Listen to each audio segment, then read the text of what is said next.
projet pour l'autonomisation des femmes et des dividendes démographiques au Sahel, Suède-Tchad, en partenariat avec l'ONG Adesol, a mis à la disposition des délégations de l'éducation nationale, de la santé, des affaires sociales et du comité de gestion des crises sanitaires 110 dispositifs de lavage des mains, 70 cartons de savon liquide, 90 cartons de savon linge, 67 cartons de mouchoirs, 2600 cache-nez et plus de 3000 affiches pour permettre de faire la sensibilisation. Remettant ce dons, le chargeur de communication de Suède, Fadul Adoum Awad, a dit que la propagation rapide de cette pandémie à travers les provinces a entraîné de graves perturbations sanitaires, économiques et sociales. Pour lui, cet appui aidera les différentes délégations, surtout l'éducation, avec la reprise des cours à contribuer à atténuer l'impact négatif de la pandémie de la Covid-19. Et ceci, parmi les filles et les femmes cibles primaires du projet qui sont exposées et rendues davantage vulnérables par la crise. Recevant ce matériel, le gouverneur de la province du Kanem, Hassan Terab, déclare que c'est au moment difficile qu'on connaît les vrais amis. Ce projet a à tout temps accompagné le gouvernement. Ces matériels seront équitablement répartis entre les différents bénéficiaires identifiés par le projet selon votre agenda mis à notre disposition, a-t-il martelé. Hassan Terab demande à toutes les entités qui recevront ce matériel de faire bon usage. Un don constitué de 100 kits de lavage des mains, 100 cartons de savon et 3000 cache-nez pour la province du Guéra. Ajouté à ces dons, les projets PARSAT repère accompagnent pleinement les communautés dans leurs activités tout en se basant sur la situation sanitaire de l'année en cours. Abdoulaye Mahmoud Labid, coordonnateur du projet, déclare leur disponibilité et leur soutien aux personnes vulnérables dans ces moments où les activités sont touchées économiquement par cette crise.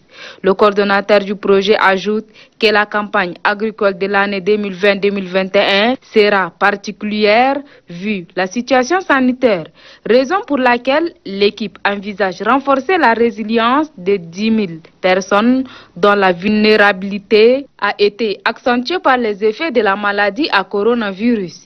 Une stratégie pour contrecarrer le risque de compromettre les travaux et les productions dans les domaines agricoles. Une disponibilité des médicaments et vaccins contre les maladies courantes des petits ruminants fait partie du programme. Il exhorte ainsi aux bénéficiaires de faire bon usage pour mettre fin à la propagation de la maladie dans le milieu urbain et rural. Le gouverneur de la province du Guéra, Paul Bainodoum Gartelbaï, remercie et félicite le projet pour sa participation très énorme. Il encourage le projet qui, depuis des années, ne cesse de soutenir la population de la province du Guéra. Dans le souci de renforcer la collaboration entre l'administration et les ONG opérant dans le Bahr El Ghazal, le gouverneur de la province Ramadan Erdebou Dougourou a rencontré les chefs de services déconcentrés de l'État et les représentants des partenaires. À tour de rôle, les représentants des ONG ont fait des brèves présentations de leurs activités, surtout les réalisations et les perspectives. Selon ces différents intervenants, leur organisation intervient dans plusieurs domaines et contribue au développement de la province. Pour le gouverneur de la province du Bahr El Ghazal Ramadan Erdebou Dougourou, le partage d'informations permettra à chaque partie de faire le suivi pour la mise en œuvre des projets à réaliser. Les partenaires présents sont Programme alimentaire mondial, l'Organisation internationale pour la migration, Action contre la faim, Oxfam, GIZ, Albir, AIDER, APESA, ADD et Sahel. Après la rencontre, l'Association des jeunes pour la culture et le développement du Bahr El Ghazal a remis quelques matériels de lutte contre le Covid-19 au gouverneur de la province du Bahr El Ghazal. Par ailleurs, coordinateur du sous-comité provincial de sensibilisation de lutte contre le coronavirus. Selon le président de cette association, ces gestes viennent appuyer les actions du gouvernement en matière de lutte contre le Covid-19. Le gouverneur a salué les gestes posés par cette organisation pour le bien-être de la population. Depuis la gratuité de 3 mois d'électricité et 6 mois de l'eau accordés gracieusement par le chef de l'État Idriss Déby Itno, la Société tchadienne des eaux et la Société nationale d'électricité, agence de Doba, peinent à approvisionner normalement la population du Logone oriental. Fort de ce constat que le gouverneur de la province du Logone oriental, Moussa Haroun Turgo, a décidé d'y voir clair.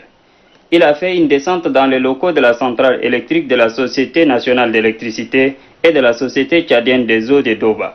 Le gouverneur voudrait savoir les raisons qui empêchent ces 2 centrales d'eau et d'électricité de Doba de fournir de manière régulière à la population l'eau et l'électricité en cette période de Covid-19 où l'eau et l'électricité sont subventionnées par le président de la République.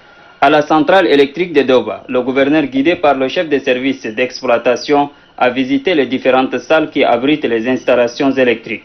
Là, Belelum Taojob, chef de service d'exploitation de la Société nationale d'électricité, fait savoir au gouverneur que la centrale électrique de Doba, inaugurée depuis 2005, est confrontée à des difficultés qui se résument autour du manque de pièces de rechange pour le groupe électrogène en panne, tandis que le grand groupe électrogène qui alimente toute la ville de Doba consomme une grande quantité de gasoil. Du côté de la société tchadienne des eaux, Adam Bahid Abdoulaye, chef des centres STE de Doba, plaide pour la dotation de son centre de pompes de bonne qualité pouvant fournir à la population de l'eau potable.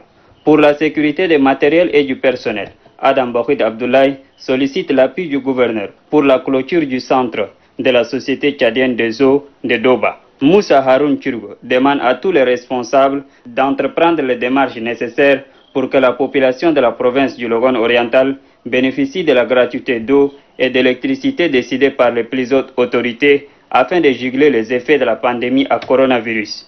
Si dans le département de la Pende, la population est malgré tout approvisionnée en eau et électricité, ce n'est pas le cas de 5 autres départements qui ne profitent pas de la générosité du chef de l'État Idriss Déby Itno, car ces centrales sont soutenues par le comité provisoire de gestion des 5% des revenus pétroliers de Doba. Or, le compte de cette institution de gestion financière sur les ressources pétrolières de Doba est bloqué depuis belle lurette. Moussa Haroun Turgo plaide pour le déblocage du compte bancaire du CPGRP 5% afin de permettre aux 5 centrales départementales, qui sont depuis des mois sans eau et électricité, de bénéficier de la gratuité décidée par les plus hautes autorités pour alléger la souffrance des populations en cette période de pandémie à coronavirus. Le gouverneur de la province de l'Enedi-Est, Garboudjou Meder Jacob, visite la production agricole issue du barrage de Mokey pour encourager des initiatives qui luttent contre l'insécurité alimentaire. Le gouverneur et son staff découvrent une grande ampleur de production agricole qui s'étend sur une surface de plus de 200 hectares. On y trouve plusieurs variétés de cultures, notamment le pastèque, le gombo, le concombre et autres. Les producteurs agricoles expliquent qu'ils font face à plusieurs difficultés. Il s'agit de manque de produits pour traiter les plantes, la menace du bétail, sans oublier le manque de moyens de transport pour acheminer ces produits sur le marché. Le sultan du Derbilia, Siddiq Timan Déby Itno, appelle les bonnes volontés à soutenir ces paysans. Nous demandons au gouvernement et au chef de l'État de s'investir lui-même afin de nous aider à trouver ces matériels et ces équipements pour faire plus. S'inscrivant sur la même ligne, le gouverneur de la province de l'Enedi-Est, Garboudjou Meder Jacob, trouve que cette initiative est conforme à celle du président de la République. J'étais vraiment surpris, très surpris même, de voir aujourd'hui la population de ma circonscription de faire un bon travail, le travail que le chef de l'État, chef du gouvernement, dans sa déclaration, a demandé à tous les Tchadiens de retourner à la terre nourrissante. Ces producteurs agricoles sont encadrés techniquement par l'ANADER, qui a besoin de nos jours du personnel pour renforcer son effectif.